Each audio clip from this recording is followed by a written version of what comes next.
चिड़िया चुग गई खेत। और ये कहावत इस वक्त बीजेपी के स्टार प्रचारक और मुख्यमंत्री सीएम योगी आदित्यनाथ पर फिट बैठ रही है, क्योंकि अब यूपी में सीएम योगी आदित्यनाथ की छवि और उनकी जुबान दोनों ही धूमिल और नीचे गिरती जा रही है। नमस्कार, आप देख रहे हैं SPN 9 न्यूज और मैं हूं आपके साथ आयुषी श्रीवास्तव। उत्तर प्रदेश में अगले साल विधानसभा चुनाव होने वाले हैं और इसमें सिर्फ एक साल का वक्त रह गया है। मुख्यमंत्री योगी आदित्यनाथ को पूरी उम्मीद है कि बीजेपी एक बार फिर से सत्ता में लौटेगी। ऐसी ही कामयाबी जो पिछले 30 सालों में कोई भी राजनीतिक पार्टी ने नहीं दोहराई है। बता दें कि पिछले 3 दशक में यहाँ किसी भी पार्टी की लगातार 2 बार सरकार नहीं बनी।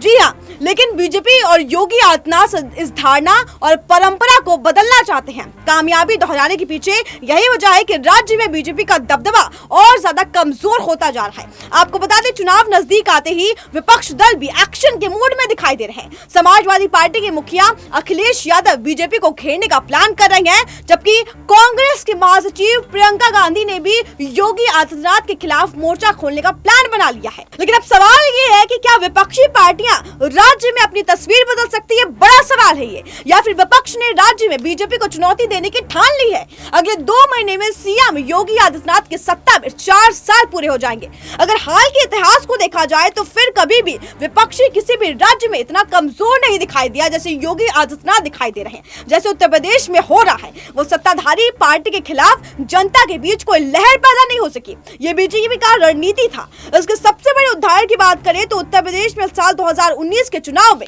बीजेपी का शानदार प्रदर्शन दिखा। जब बीजेपी को घेरने के लिए समाजवादी पार्टी और बीएसपी ने गठबंधन बनाया था, तब हाल ही के दिनों में प्रियंका गांधी ने राज्य में प्रवासी मजदूर, कानून व्यवस्था और खराब प्रदर्शन को शासन का मुद्दा उठाया था। प्रियंका गांधी वादा पूरी तरीके से फ्रंट फुट पे आ गई है, लेकिन इसका कोई खास असर दिखाई नहीं दे रहा। प्रियंका पार्टी के संगठनात्मक कामों में भी सक्रिय रूप से जुड़ी है। राज्य की वो ज्यादातर वक्त गायब रहती है, लेकिन इसके अलावा साल 2020 में समाजवादी पार्टी भी गायब रही। आपको बता दें, जबकि बीएसपी का रुख बीजेपी के खिलाफ बेहद नरम है। आपको बता दें, अब अखिलेश यादव एक्शन में पूरी तरीके से दिखाई दे, यानी कि सारी पार्टियां जो है यूपी की रणनीति में उतर चुकी है। बता दें, उन्होंने किसान आंदोलन में सरकार को घेरने की कोशिश की। उन्होंने नए कृषि कानून को किसानों के लिए खिलाफ लाने की कोशिश की। अखिलेश जिलों का दौरा कर रहे हैं, पार्टी कार्यकर्ताओं और नेताओं से मिल रहे हैं। पार्टी ने अपने कार्यकर्ताओं के लिए परीक्षण सत्र भी शुरू किया है, जहां हाल ही में चित्रकूट में आयोजित एक ऐसे शिविर में अखिलेश ने खुद इसका हिस्सा लिया।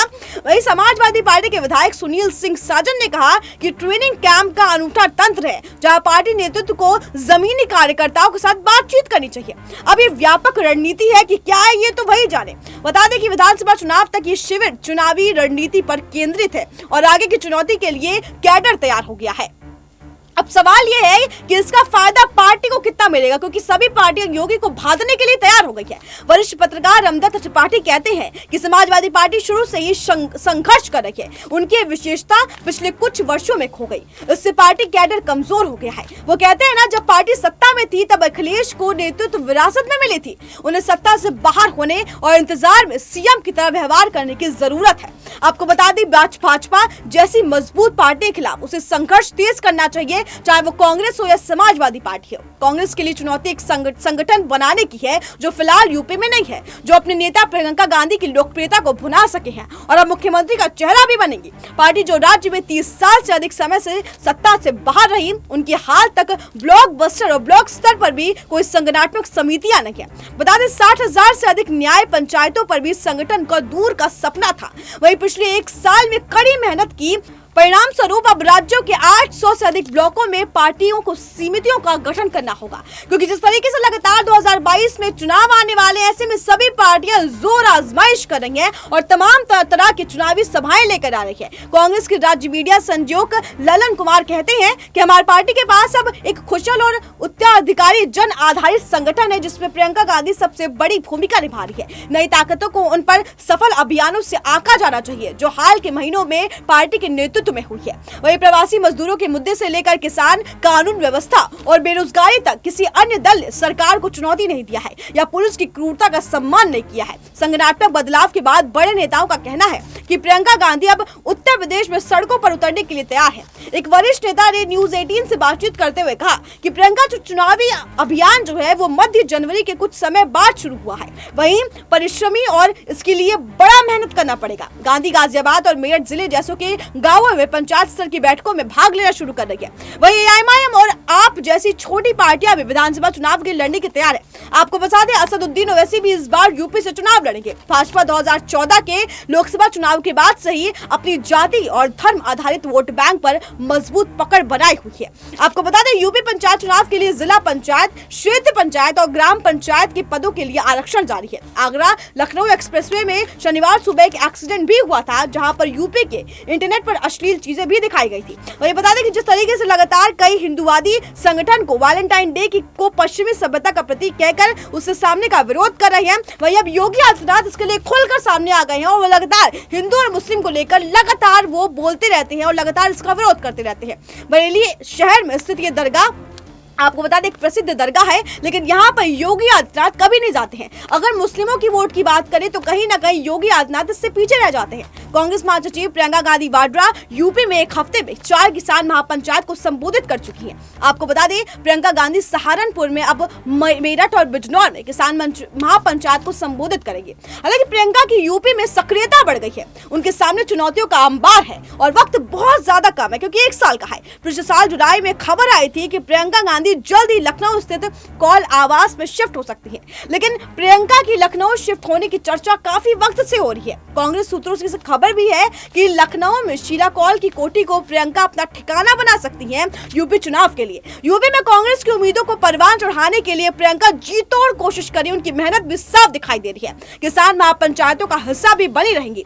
अब वो मेरठ और बिजनौर में 15 फरवरी को किसानों की महापंचायत में शामिल होंगी। बता दें, इन सब के बीच उत्तर प्रदेश में अपनी खोई जमीन वापस हासिल करने के लिए जद्दोजहद में लगी कांग्रेस नए साल पर हर गांव और शहर तक पार्टी महासचिव प्रियंका गांधी वाड्रा द्वारा भेजे गए कैलेंडर पहुंचा रखे हैं। कांग्रेस की सक्रियता और कांग्रेस के प्रांतीय मीडिया संयोजक ललन कुमार ने इस संबंध में जानकारी देते हुए कहा कि कांग्रेस महासचिव और पार्टी के उत्तर प्रदेश प्रभारी प्रियंका गांधी वाड्रा ने उत्तर प्रदेश में नए साल में 10 लाख कैलेंडर भेजे हैं।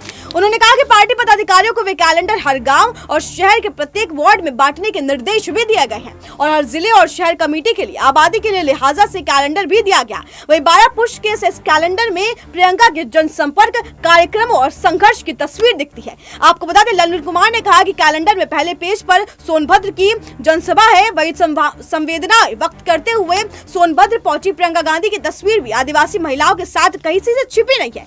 इसके अलावा हाथरस कांड की बात प्रियंका गांधी द्वारा पीड़ित परिवार से मिलने के लिए भी जाते रही है। रास्ते में पुलिस लाठीचार्ज से कार्यकर्ताओं को बचाने की तस्वीर भी सामने आई, जिसे कैलेंडर में शामिल किया गया है। वही कुमार ने बताया कि इसके अलावा कैलेंडर में अमेठी और रायबरेली के साथ साथ हरियाणा और झारखंड में प्रियंका द्वारा किए गए जनसंपर्क की तस्वीरें भी छापी गई है। उन्होंने कहा कि कांग्रेस इस वक्त उत्तर प्रदेश में अपनी संगठन सृजन अभियान में व्यस्त है और प्रदेश में नए पंचायत के लिए अध्यक्ष और ब्लॉक कांग्रेस कमेटी के गठन का बहुत तेजी से काम चल रहा है। कुमार ने बताया कि कांग्रेस की पदाधिकारी 3 जनवरी से अपने प्रभारों में संभालेंगे। जिस तरीके से लगातार ऐसी कोशिशें की जा रही है कि प्रियंका गांधी वाड्रा जो है उनको कहीं ना कहीं यूपी से भगाया जाए। जब बात की गई थी 2014 की या बात की गई 2017 की, तब ऐसा देखा गया था कि एक योगी लहर थी, योगी आदित्यनाथ था, क्योंकि कहा भी जाता था कि अगर यूपी में रहना है तो योगी योगी कहना है। लेकिन अब देखना होगा, क्योंकि जिस तरीके से लगातार योगी आदित्यनाथ की छवि जो है वो धूमिल हो जा रही है, बीजेपी जो है वो स्टार प्रचारक योगी आदित्यनाथ को 2022 में नहीं बना रही है। देखना काफी अहम होगा कि क्या प्रियंका गांधी वाड्रा 2022 में मुख्यमंत्री का चेहरा बनेंगी, क्या प्रियंका गांधी वाड्रा किसी से साठगांठ करेंगी या योगी आदित्यनाथ हमेशा की तरह कायम रहेंगे। क्योंकि अगर ऐसा होता है तो इतिहास रचा जाएगा। अगर बीजेपी दूसरी बार भी यूपी में सत्ता में वापसी करती हो तो ये एक इतिहास से कम नहीं होगा। क्योंकि आपको बता दें कि ऐसे कई सालों में पहली बार होगा जब यूपी में कोई पार्टी दोबारा वापस सत्ता में आएगी। कांग्रेस की बात करें, समाजवादी पार्टी की बात करें, एआईएमआईएम की बात करें, लगातार सारी पार्टियां जो है वह मैदान में उतर गई है। देखना काफी अहम हो कि रणनीति किस लेवल पर जाती है और किस तरीके से 2022 का चुनाव काफी अहम होता है। आप देखते रहिए SPN9 न्यूज।